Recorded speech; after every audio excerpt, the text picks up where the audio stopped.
Hello friends, स्वागत है हमारे चैनल सक्सेस कॉम्पिटिटिव क्विज के इस यूट्यूब प्लेटफॉर्म पर।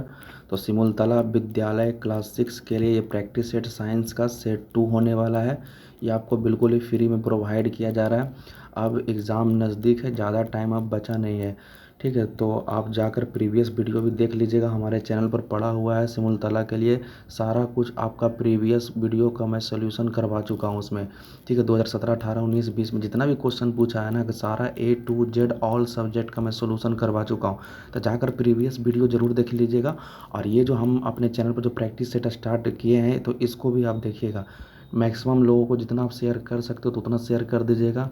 और चैनल को सब्सक्राइब कर दीजिएगा, बगल में बेल आइकन का निशान होगा तो उसे भी आप प्रेस कर दीजिएगा। ठीक है, तो फिलहाल हम लोग बढ़ते हैं साइंस के प्रैक्टिस सेट नंबर 2 में। तो फर्स्ट नंबर क्वेश्चन यानी 41 नंबर जो क्वेश्चन कर रहा है कि अगर थोड़ा पानी प्लेट में रख कर धूप में छोड़ दें तो क्या होगा। तो 41 का राइट आंसर हो जाएगा 3 नंबर। ठीक है, बाष्प बनकर उड़ जाएगा। तो आपको पता होगा यहाँ पर वेपोराइजेशन का प्रक्रिया होगा। ठीक है, चलिए 42 नंबर पर बढ़ते हैं। पौधा मिट्टी से क्या प्राप्त करता है। तो 42 का 2 हो जाएगा, खनिज और लवण की प्राप्ति करता है। ठीक है, इसे भी आप याद रखिएगा। आगे नेक्स्ट क्वेश्चन कह रहा है, अच्छा एक चीज़ और, ये 42 नंबर में एक चीज़ और याद रखिएगा। यहाँ से कई कबार क्वेश्चन पूछ देता है कि इसमें पूछेगा ना कि फोटोसिंथेसिस का आप लोगों ने नाम सुना है। फोटोसिंथेसिस मतलब प्रकाश संश्लेषण। तो प्रकाश संश्लेषण होता क्या है, उसमें कौन कौन सारा गैस पार्टिसिपेट करता है। तो ये थोड़ा सा आप ध्यान में रखिएगा। जब प्रकाश संश्लेषण की प्रक्रिया होता है दिन में, तो उस समय क्या होता है कि CO2 और प्लस H2O मतलब पानी। ठीक है, और किसके प्रेजेंटिंग में, तो यहाँ पर सनलाइट होता है और नीचे में क्लोरोफिल। ठीक है, सनलाइट और क्लोरोफिल दोनों जब मिलता है तो उस साइड जो बन जाता है, उस साइड में ग्लूकोज बनता है या कार्बोहाइड्रेट C6H12O6, और प्लस में ऑक्सीजन बाई प्रोडक्ट के रूप में बन जाता है, जो कि वायुमंडल में ये चला जाता है ऑक्सीजन। तो ये याद रखिएगा, ये जो पूरा प्रोसेस जो होता है ये फोटोसिंथेसिस के लिए है। ठीक है, CO2 और H2O का यूज़ करेगा सनलाइट और क्लोरोफिल की उपस्थिति में, और उस साइड बन जाएगा क्या चीज़, तो ये ग्लूकोज का फॉर्मूला है यानी कार्बोहाइड्रेट का है। तो यही पेड़ पौधा का भोजन होता है। तो इस प्रोसेस को याद रखिएगा, इसे फोटोसिंथेसिस कहा जाता है। क्लियर है। नेक्स्ट आगे बढ़ते हैं। नेक्स्ट आगे क्या कह रहा है कि किस स्रोत का पानी पीने योग्य होता है। तो ये हैंडपंप हो जाएगा। ठीक है, पृथ्वी के अंदर का जल प्रदूषित नहीं होता है, इसलिए हम हैंडपंप से पानी निकालते हैं तो वह पीने योग्य होता है। नेक्स्ट क्वेश्चन आइए। अगला क्वेश्चन यहाँ पर कह रहा है कि फुटबॉल पानी में तैरता है क्यों। तो 44 का 2 नंबर होता है, क्योंकि उसमें क्या भरा होता है, हवा भरा होता है। तो अगर आपने पढ़ा होगा आर्किमिडीज का सिद्धांत, तो इसमें कहा जाता है कि आर्किमिडीज के सिद्धांत के अनुसार कोई भी वस्तु जल में तैरती है यदि किसी वस्तु का घनत्व जल के घनत्व से कम होता है तभी तैरेगी। ठीक है, किसी वस्तु का घनत्व जो है ना, जल के घनत्व से क्या होना चाहिए, जल के घनत्व से कम होना चाहिए, तभी वो उस पर क्या करेगी, तैरेगी। ठीक है, तो फुटबॉल है, जैसे में फुटबॉल हो गया, बर्फ़ हो गया, जहाज़ हो गया, तो ये सब हो गया। चलिए आगे हम लोग 45 नंबर पर आते हैं। 45 नंबर में फ़िलहाल कह रहा है कि एक सागर का नाम मृत सागर क्यों पड़ा है। तो बताइए इसमें क्या हो सकता है। तो आगे मैं आपको, देखिए ऐसे तो ये स्टार लगाने वाला क्वेश्चन है, इसमें सब हो सकता है। इसमें लाश तैरती है, मतलब अगर उसमें जाइएगा तो उसमें तैरेगा, क्योंकि उसमें लवणता काफ़ी ज़्यादा है, मतलब नमक का ज़्यादा काफ़ी ज़्यादा है उसमें, इसी कारण से क्या होता है, तैरता है। इसमें आदमी भी नहीं डूबता है। तीसरा ऑप्शन और भी समझ लेते हैं, आगे तीसरा ऑप्शन भी देख लीजिए। तो यहाँ पर कह रहा है इसमें मछली भी नहीं होती, इसमें पौधा भी नहीं होता। तो इसमें सभी ऑप्शन सही है। ठीक है, तो ये सब जो क्वेश्चन जो होता है ये ऑब्जेक्शन करने लायक होता है। तो ऑब्जेक्शन करने के लिए अगर ऐसा क्वेश्चन रहेगा ना जिसका सभी ऑप्शन सही है या एक से ज़्यादा ऑप्शन सही है, तो उसके लिए आप ऑब्जेक्शन कर सकते हो, जो कि एग्ज़ाम के बाद विभाग वाला डिपार्टमेंट वाला करने के लिए देता है। ठीक है, तो याद रखिएगा। ठीक है, अत्यधिक लवणता के कारण मृत सागर में मछली या दूसरे जलीय जीव जीवित नहीं रह सकते हैं। यदि गलती से कोई जीव मृत सागर में आ जाता है तो तुरंत मर जाता है। इसके अलावा यहाँ जलीय पौधे भी नहीं पनप पाते, केवल कुछ बैक्टीरिया और शैवाल ही मिलते हैं। यही कारण है कि इसे मृत सागर कहा जाता है। ठीक है, तो इस प्रकार से जो ऑप्शन 2, 3, 4 सब सही है। नेक्स्ट आइए, निम्न में कौन सा विषाणु जनित बीमारी मतलब वायरस के द्वारा होने वाला रोग कौन है? तो 46 में देखिए यहाँ पर क्या हो जाएगा 46 में, तो मलेरिया, डेंगू, इन्फ्लुएंजा, फाइलेरिया। तो इसमें तो खास कर देखिए डेंगू और इन्फ्लुएंजा जो है ना वो वायरस से होता है, डेंगू और इन्फ्लुएंजा। ठीक है, याद रखिएगा। अब इसमें दो दो ऑप्शन हो रहा था, ये भी आपका क्या स्टार वाला क्वेश्चन है। ठीक है, इस पर भी आप ऑब्जेक्शन कर सकते हो। ठीक है, चलिए आगे बढ़ते हैं। अगला क्वेश्चन कह रहा मनुष्य के मूत्र में निकलने वाला विटामिन कौन होता है? तो 47 के 2 हो जाएगा, विटामिन सी। तो ऐसे ही याद रखिएगा कि मनुष्य के मूत्र से निकलने वाला विटामिन जो होता है विटामिन बी और सी है, ये शरीर में संचित नहीं रहते हैं, ये जल में घुलनशील हो जाते हैं। याद रखिएगा। लेकिन एक क्वेश्चन और भी पूछेगा कि वसा में घुलनशील विटामिन कौन कौन है? वसा में, फैट में। तो याद रखिएगा ए, डी, ई के, vitamin A, vitamin D, vitamin E और विटामिन के, ये वसा में घुलनशील होता तथा यह शरीर में संचित भी रहते हैं, लेकिन वो संचित नहीं रहता है बी और सी। ठीक है, चलिए नेक्स्ट क्वेश्चन आगे आते हैं।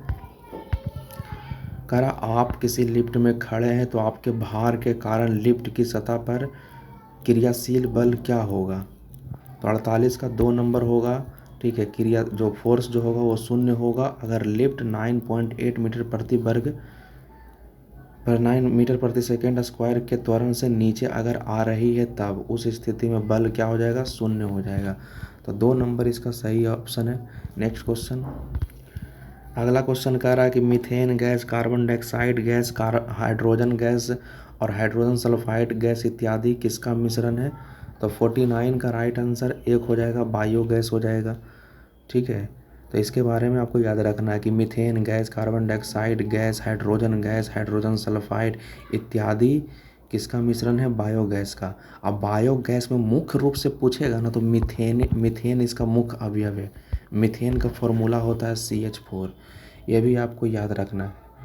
चलिए नेक्स्ट क्वेश्चन आगे बढ़ते हैं। अच्छा, बायोगैस आपको समझ में आता है बायोगैस क्या होता है? पेड़ पौधे एवं जीव जंतुओं के मर जाने के फलस्वरूप सड़ने गलने के बाद जो गैस निकलता है उसे हम लोग बायोगैस कहते हैं, इसको याद रखिएगा। नेक्स्ट क्वेश्चन, हेमेटाइट किसका अयस्क है? तो 50 का 1 नंबर हो जाएगा, लोहा का अयस्क है, याद रखना पड़ेगा। लोहे का अयस्क कौन है? हेमाटाइट भी एक याद रख लीजिएगा, एवं मैग्नेटाइट भी, मैग्नेटाइट, ये दोनों को याद रखिएगा।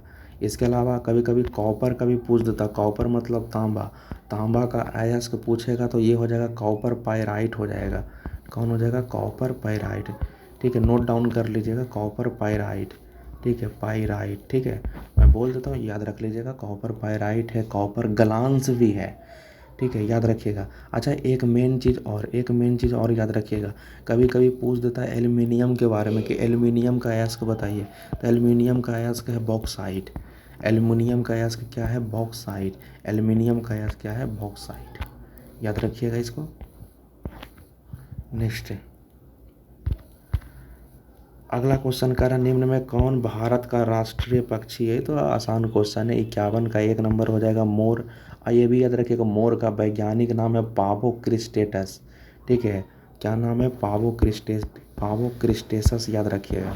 ठीक है, पावो क्रिस्टेसस। ठीक है, भारत सरकार ने 1963 में मोर को राष्ट्रीय पक्षी घोषित किया है। ये भी याद रखिएगा, कब घोषित किया है? 1963 में। ठीक है, अगला क्वेश्चन इसमें कह रहा है कि जीवाणु का खोज किसने किया था? मतलब बैक्टीरिया का खोज किसने किया था? 52 का हो जाएगा 2 number, Leeuwenhoek, Antony von Leeuwenhoek. लेकिन अगर आपसे पूछेगा कि कोशिका का खोज किसने किया तो रॉबर्ट हुक, याद रखिएगा। कई बार एग्ज़ाम रिलेवेंट ये क्वेश्चन है, एग्ज़ाम में पूछता। ठीक है, रॉबर्ट हुक। ठीक है, नेक्स्ट क्वेश्चन। अगला ये 53 नंबर चिमटा उदाहरण है। तो कौन से श्रेणी का उदाहरण चिमटा? तो याद रखिएगा 3 नंबर तृतीय श्रेणी का ये लीवर है। ठीक है, तो याद रखिएगा तृतीय श्रेणी के उत्तोलक का उदाहरण चिमटा है, वंशी है, मनुष्य का हाथ है। याद रखिएगा उत्तोलक जो होता है ना एक मशीन है, एक सरल मशीन है जो 3 प्रकार का होता है, प्रथम श्रेणी का, द्वितीय श्रेणी का और तृतीय श्रेणी का। ये थोड़ा सा आप इसे याद रख लीजिएगा। 54 नंबर में कह रहा है पृथ्वी अपने अक्ष पर घूमती है, तो कैसे घूमती है? तो ये आपका जो 54 का 1 नंबर हो जाएगा पश्चिम से पूरब। एक सेकंड, पश्चिम से पूरब याद रख लीजिएगा, थोड़ा सा कुछ टेक्निकल प्रॉब्लम हो रहा है, पश्चिम से पूरब। अच्छा थोड़ा सा आप ये भी याद रखिएगा, लेकिन शुक्र और अरुण ग्रह है ना वो पूरब से पश्चिम की ओर परिक्रमा करता है। ठीक है, एक आपका शुक्र हो जाएगा और एक कौन, एक अरुण, ये उल्टा परिक्रमा करता है। ठीक है, ये कैसा करता है? तो ये पूरब से पश्चिम करता है, पूरब से पश्चिम की ओर, तो याद रखिएगा। लेकिन पृथ्वी के बारे में पूछेगा तो पश्चिम से पूरब की ओर। नेक्स्ट क्वेश्चन, अगला क्वेश्चन इसमें कह रहा है कि क्रिसमस किस महीने में मनाया जाता है? तो 55 का 4 नंबर हो जाएगा दिसंबर को। आपको पता होगा 25 दिसंबर को क्रिसमस डे मनाया जाता है जो कि सर्दी के मौसम का समय होता है। लेकिन ऑस्ट्रेलिया जैसे देशों में गर्मी के दिनों में क्रिसमस मनाया जाता है, याद रखिएगा। ऑस्ट्रेलिया में समर सीजन में मनाया जाता है। ठीक है, समर सीजन में मनाया जाता है। ठीक है, क्रिसमस याद रखिएगा। ठीक है, क्रिसमस ईसाइयों का मुख्य त्यौहार होता है, तो आपको पता ही होगा। नेक्स्ट क्वेश्चन आगे आते हैं। नेक्स्ट क्वेश्चन कर रहा है एनीमिया की स्थिति क्या है? एनीमिया बीमारी होता है, उसके बारे में पूछ रहा है। तो इसमें खून में लोहे की कमी हो जाती है, आयरन की कमी हो जाती है, याद रखिएगा। और ये भी याद रखिएगा कि एनीमिया रक्त की कमी से मुख्य रूप से महिलाओं में होने वाली बीमारी है, ये मुख्य रूप से महिलाओं में होता है। नेक्स्ट क्वेश्चन आइए। नेक्स्ट करा मलेरिया का कारण क्या है? तो ये ऐसे देखिए किताब में भी पढ़ना, सरकारी बुक में भी पढ़ना है। 57 का हो जाएगा मलेरिया का कारण खोज किसने किया? तो ये कौन सा हो जाएगा? Ronald Ross. ठीक है, तो याद रखिएगा कि मलेरिया जो होता है, मलेरिया रोग के कारण का जो खोज किए थे वो रोनाल्ड रॉस किए थे, याद रखिएगा इनके बारे में। और इनको ब्रिटिश नोबेल पुरस्कार भी मिला है। इनका जन्म भारत के उत्तराखंड के अल्मोड़ा ज़िले में भी हुआ था। तो ये पिछला सेट में भी क्वेश्चन ये आ चुका है, तो आप सोच सकते हैं कि देखिए प्रीवियस सेट से बहुत सारा क्वेश्चन आपको देखने को मिलेगा। इसलिए मैं बार बार आपको बोल रहे हैं कि सिमुलतला का जितना भी प्रीवियस ईयर का सेट है सारा का सारा रट जाइए, उसी से करीब आपको 70 से 80% क्वेश्चन क्लियर हो जाएगा। तो प्रीवियस सेट ज़रूर लगाइएगा, हमारे चैनल पर उपलब्ध है, प्लेलिस्ट में जाइएगा, प्लेलिस्ट में आपको मिल जाएगा। ठीक है, नेक्स्ट क्वेश्चन। अगला क्वेश्चन कह रहा है निम्नलिखित में किस कार्य से हृदय की धड़कन तेज हो जाती है? तो 58 का जो राइट आंसर हो जाएगा वो 3 नंबर हो जाएगा, दौड़ने से हो जाएगा। ठीक है, दौड़ने से हृदय की धड़कन तेज हो जाती है। नेक्स्ट क्वेश्चन कह रहा है कि आँख के बीज का परिकिरणन कैसे होता है? तो 59 का 2 नंबर हो जाएगा, हवा के द्वारा होता है। याद रखिएगा ये टॉपिक आपको सरकारी बुक में पढ़ना है। ठीक है, आँख के बीज का परिकिरणन हवा के द्वारा होता है, लेकिन गोखरू के बीज का परिकिरणन पशु के द्वारा होता है। एक गोखरू भी होता है, गोखरू। तो गोखरू के बारे में पूछेगा तो वो पशुओं के द्वारा होता है, उसका परिकिरणन मतलब एक जगह से दूसरा जगह तक। कमल और कुमुदनी के बीज का परिकिरणन जल के द्वारा होता है। कमल और कुमुदनी के बारे में पूछेगा तो वो वाटर के द्वारा होता है। नेक्स्ट क्वेश्चन आगे कह रहा निम्न में से किस क्रिया द्वारा जल रोगाणु मुक्त हो जाती है? मतलब जल से जो रोगाणु है वो खत्म हो जाते हैं, क्या करेंगे तो खत्म हो जाएगा? तो 60 का 3 नंबर हो जाएगा, उबालने पर। ठीक है, इसे याद रखिएगा। आगे कह रहा है 61 नंबर में कि निम्न में कौन प्रदूषण का मुख्य कारण है? ऑप्शन में आपको दिखाता हूँ आगे। तो 61 का आंसर, 61 का आंसर 3 नंबर हो जाएगा, कल कारखानों और मोटर गाड़ियों से। तो कल कारखानों मोटर गाड़ियों से कार्बन मोनोऑक्साइड उत्सर्जित होती है जो कि वायु को प्रदूषित कर देती है, याद रखिएगा। कार्बन मोनोऑक्साइड का फॉर्मूला होता है CO, लेकिन कार्बन डाइऑक्साइड का सूत्र होता है CO2। ठीक है, नेक्स्ट क्वेश्चन। अगला क्वेश्चन यहाँ पर कह रहा है कि हरे पौधों को प्रकाश संश्लेषण हेतु क्या नहीं चाहिए? देखिए अभी अभी मैंने आपको बताया है चाहिए पहले क्या क्या। तो CO2 चाहिए, ये भी सही है। सूर्य का प्रकाश चाहिए, ये भी चाहिए। ठीक है, और जल है, ये भी चाहिए। तो बच कौन गया बताइए? तो बच गया ये, तो यानी खनिज लवण इसका राइट आंसर हो जाएगा। ठीक है, चलिए नेक्स्ट क्वेश्चन आगे बढ़ते हैं। किस जैव प्रक्रिया से ऊर्जा प्राप्त होती है? तो 63 का जो राइट आंसर जो होगा वो 2 नंबर होता है। श्वसन, ये कई बार एग्जाम में पूछा गया क्वेश्चन है। ठीक है, अगला क्वेश्चन कह रहा है कि किस पौधे की पत्ती से नया पौधा निकलता है। तो 64 का, एक सेकंड, और भी ऑप्शन नीचे में है। ठीक है, बताइए, देखिए ऑप्शन आपको दिख रहा होगा। तो 64 का 4 नंबर हो जाएगा पत्थर चट्टा, यानी ब्रायोफाइलम वगैरह, है ना। आगे आइए, छाया की लंबाई किस पर निर्भर करता है। तो 65 का 3 नंबर हो जाएगा वस्तु और प्रकाश के बीच का कोण। ठीक है, ये एंगल पर डिपेंड करता है। छाया की लंबाई वस्तु से प्रकाश स्रोत की दूरी तथा वस्तु और प्रकाश स्रोत के बीच के सीधा रखिए, एंगल पर डिपेंड करता है बस। ठीक है, कोण पर ये डिपेंड करता है। नेक्स्ट क्वेश्चन आ गया। चलिए नेक्स्ट क्वेश्चन आगे बढ़ते हैं। आगे कह रहा है कि वस्तु पर घर्षण बल सदैव कैसे कार्य करता है। तो 41 का 2 नंबर हो जाता है विपरीत दिशा में, आरोपित बल के विपरीत दिशा में। ठीक है, याद रखिएगा इसके बारे में। आगे कह रहा है जंगल की कटाई का कुप्रभाव पड़ता है किस पर पड़ता है। तो 42 का 4 उपर्युक्त सभी, केवल जंगली जंतुओं पर, केवल मनुष्यों पर, केवल मौसम पर, इनमें से सभी हो जाएगा। आगे 43 नंबर में कह रहा है सभी प्रकार की ऊर्जा का प्राइमरी स्रोत कौन सा है। तो ये तो सूर्य हो जाएगा। ठीक है, ये दुनिया में जो है सूर्य जो है ऊर्जा का प्राथमिक स्रोत है। ठीक है, चलिए नेक्स्ट क्वेश्चन आगे बढ़ते हैं। नेक्स्ट क्वेश्चन पर आइए। नेक्स्ट क्वेश्चन यहाँ पर कह रहा है कि निम्न में कौन भारत का राष्ट्रीय पशु है। तो 44 का 1 नंबर हो जाएगा बाघ हो जाएगा। भारत का राष्ट्रीय पशु कौन है, बाघ है। और बाघ का वैज्ञानिक नाम पैंथेरा टिग्रिस है, ये भी याद रखना है। और इसके अलावा एक्स्ट्रा पॉइंट ये भी याद रखना है कि 1972 तक शेर भारत का राष्ट्रीय पशु था। शेर का नाम आप लोगों ने सुना होगा। 1972 तक राष्ट्रीय पशु था, लेकिन प्रोजेक्ट टाइगर योजना के अंतर्गत 1973 से बाघ को राष्ट्रीय पशु घोषित किया गया। याद रखिएगा, अभी फ़िलहाल बाघ है, 1973 से भारत सरकार द्वारा डिक्लेयर किया गया, लेकिन इसके पहले शेर ही था 1972 तक। नेक्स्ट क्वेश्चन आगे आइए। अब इसमें देखिए बहुत सारे चीज़ें हैं जो आपको पढ़ना है। मैं आपको थोड़ा सा क्लियर करवा देता है, इससे बहुत सारा क्वेश्चन भी पूछा जाता है। अगर आपसे क्वेश्चन ये पूछेगा कि राष्ट्रीय ध्वज क्या है, तो राष्ट्रीय ध्वज में आपको क्या बोलना है, तिरंगा बोलना है। राष्ट्रीय ध्वज में क्या बोलना है, तिरंगा बोलना है। ठीक है, भारत का राष्ट्रीय ध्वज क्या है, तिरंगा। अगर आपसे पूछेगा राष्ट्रीय गान कौन सा, जनगण मन। अगर राष्ट्रीय चिन्ह बोलेगा तो अशोक स्तंभ है। ठीक है, अशोक स्तंभ राष्ट्रीय चिन्ह के बारे में। अगर राष्ट्रीय गीत बोलेगा तो वंदे मातरम। ये सब नोट डाउन कर लीजिए। ठीक है, वंदे मातरम। ठीक है, अगर राष्ट्रीय पक्षी बोलेगा तो मोर हो जाएगा, लेकिन राष्ट्रीय पंचांग बोलेगा तो कैलेंडर। ठीक है, ऐसे पंचांग माने कैलेंडर ही होता है। और भारत हम सब में कौन सा कैलेंडर चलता है, तो ग्रेगोरियन कैलेंडर चलता है, ग्रेगोरियन कैलेंडर। ठीक है, राष्ट्रीय फूल पूछेगा तो कमल हो जाएगा। राष्ट्रीय वृक्ष पूछेगा तो बरगद हो जाएगा। राष्ट्रीय फल पूछेगा तो आम हो जाएगा। राष्ट्रीय नदी पूछेगा तो गंगा हो जाएगा। और राष्ट्रीय जलीय जीव पूछेगा तो गंगा डॉल्फिन हो जाएगा। ये पूरा इतना दूर क्लियर रखिएगा। नेक्स्ट क्वेश्चन आगे बढ़ते हैं। अगला क्वेश्चन यहाँ पर कह रहा है कि एक ही बिंदु से कागज़ के टुकड़ा और लोहा के टुकड़ा को यहाँ से, ठीक है, यहाँ से फेंका जाता है। एक तरफ कागज़ का टुकड़ा, एक तरफ लोहा का टुकड़ा एक साथ गिराया जाता है, तो वे दोनों एक साथ ज़मीन पर पहुँचेंगे अगर क्या होगा।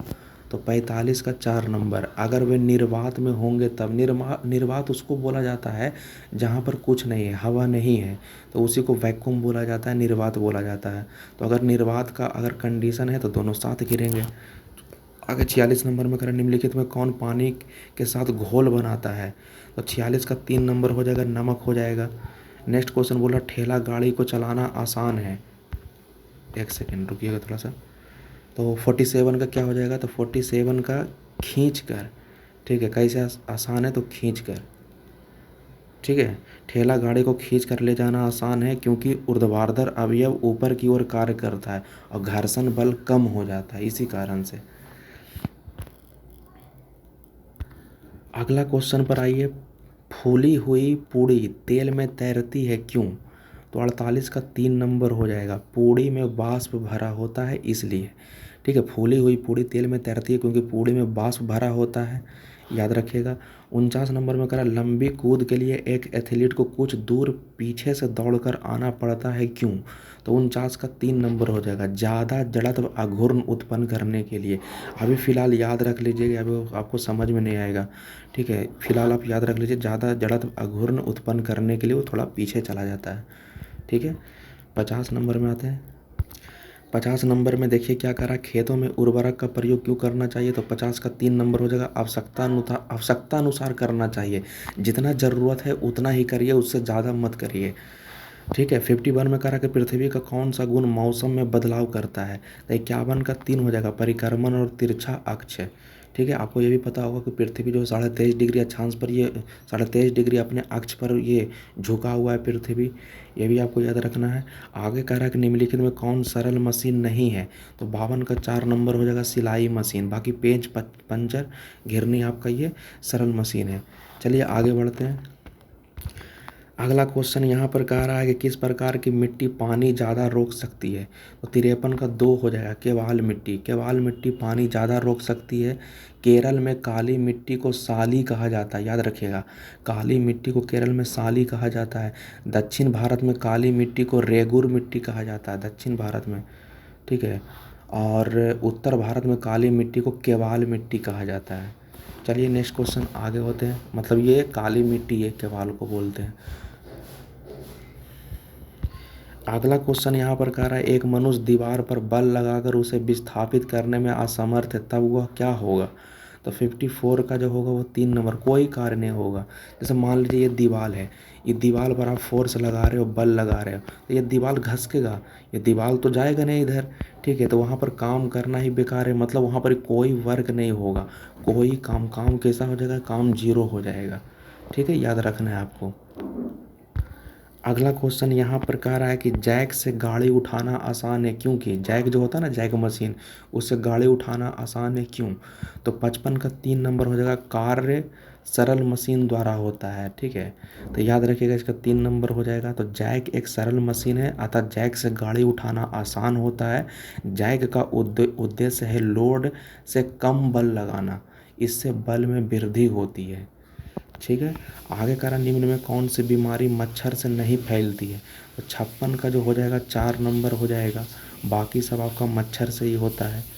नेक्स्ट, अच्छा ये भी याद रखिएगा, मलेरिया जो होता है वो एनोफिलीज मच्छर के द्वारा होता है, मलेरिया एनोफिलीज मच्छर हो गया। डेंगू जो हो जाएगा ना, वो एडिज मच्छर, एडिज नाम है, याद रख लीजिए, एडिज मच्छर। और फाइलेरिया जो होता है वो क्यूलेक्स। ठीक है। नेक्स्ट, अगला क्वेश्चन है 57 नंबर, कौन सा घर्षण लाभप्रद है, तो 57 का 3 नंबर हो जाएगा, फर्श पर चलने का घर्षण। ठीक है। तो घर्षण के कारण हम आराम से चल एवं दौड़ पाते हैं।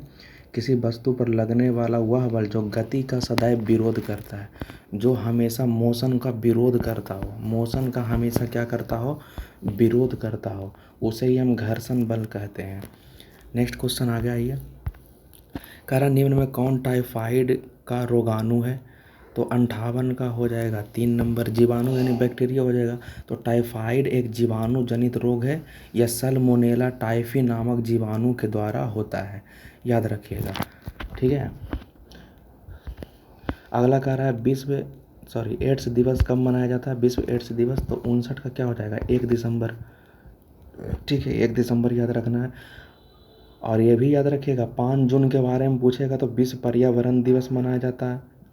8 अक्टूबर को वायु सेना दिवस मनाया जाता है। 11 जुलाई को विश्व जनसंख्या दिवस मनाया जाता है। और 1 दिसंबर को विश्व एड्स दिवस मनाया जाता है, ये याद रखिएगा।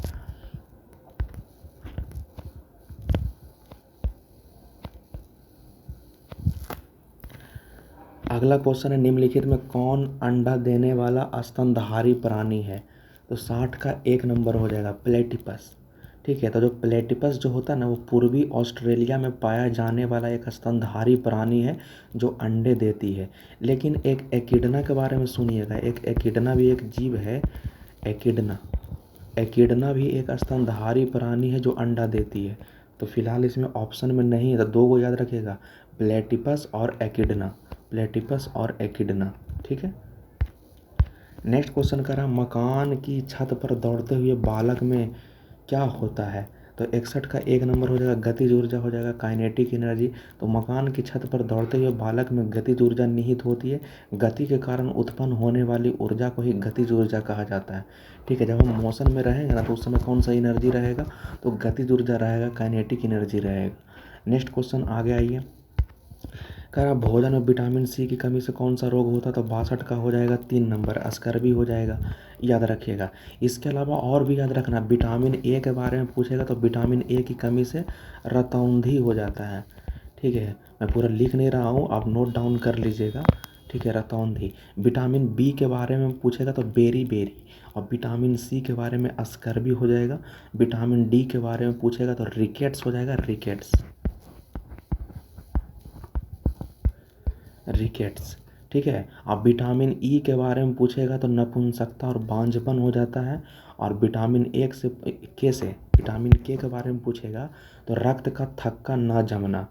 ठीक है, तो ये एग्ज़ाम में कई बार क्वेश्चन पूछा गया है, पूरा आप याद रख लीजिएगा, आप कॉपी में नोट डाउन कर लीजिएगा। नेक्स्ट क्वेश्चन,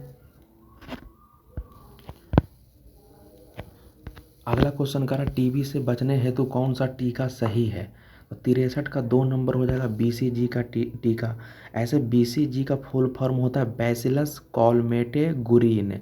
बैसिलस कॉलमेटे-गुरिन एक टीका है जो मुख्यतः टीबी के रोकथाम के लिए उपयोग किया जाता है। और टेटनस के लिए डीडीटी का दिया जाता है, डीटीटी का।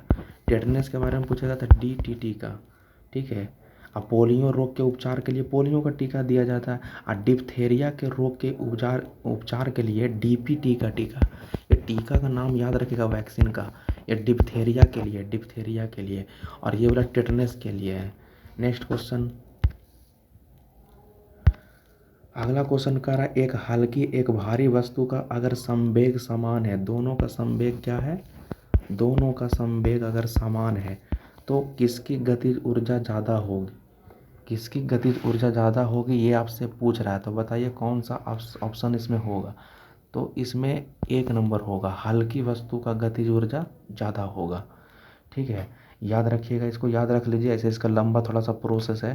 ठीक है, याद रख लीजिएगा। ठीक है, नेक्स्ट क्वेश्चन आगे बढ़ते हैं। आगे कह रहा है कि जल विद्युत श्रेष्ठ है क्योंकि, क्योंकि क्या, तो 65 का 4 नंबर हो जाएगा उपर्युक्त सभी, क्योंकि यह प्रदूषण रहित होता है, यह खत्म होने वाला नहीं है, यह प्राकृतिक संसाधनों का सही उपयोग है। तो 65 का 4 हो जाएगा। ठीक है, तो ये वीडियो आपका कंप्लीट हो गया है साइंस का। ठीक है, तो अगर आप लोगों ने अगर प्रीवियस वीडियो नहीं देखा तो जाकर प्लीज़ आपको चैनल पर जाकर देख लीजिएगा। अच्छा सुनिए, एक चीज़ मैं आपसे और कहना चाहूँगा, बार बार मैं आपसे कह रहा हूँ कि थोड़ा सा चैनल को बढ़ाने में मदद करिए। ठीक है, क्योंकि बहुत सारा बीच बीच में टेक्निकल प्रॉब्लम आ जाता है। ठीक है, हम लोगों को ये सेट जो है ना, ये लगातार अभी चलते रहेगा जब तक कि एग्ज़ाम हो नहीं जाता, मेंस का भी चलेगा आगे। ठीक है, तो बहुत सारे लोग मेंस के लिए कमेंट करेंगे तो मैं मेंस के लिए वीडियो लेकर आऊँगा। फिलहाल हम लोग पीटी पर अभी फोकस करते हैं। ठीक है, तो ये पीटी में आपको रिजल्ट लेना है, एक सीट कन्फर्म करना है, तो उसके लिए मैं आगे का प्रोसेस बताऊँगा पीटी के बाद। ठीक है, आपकी मेंस के लिए क्या करना है। ठीक है, तो फिलहाल हम लोग वीडियो यहीं तक रहने देते हैं, बाकी अगर कुछ प्रॉब्लम होता तो कमेंट बॉक्स खुला हुआ है, कमेंट बॉक्स में आप बताइएगा। तब तक के लिए जय हिंद, जय भारत।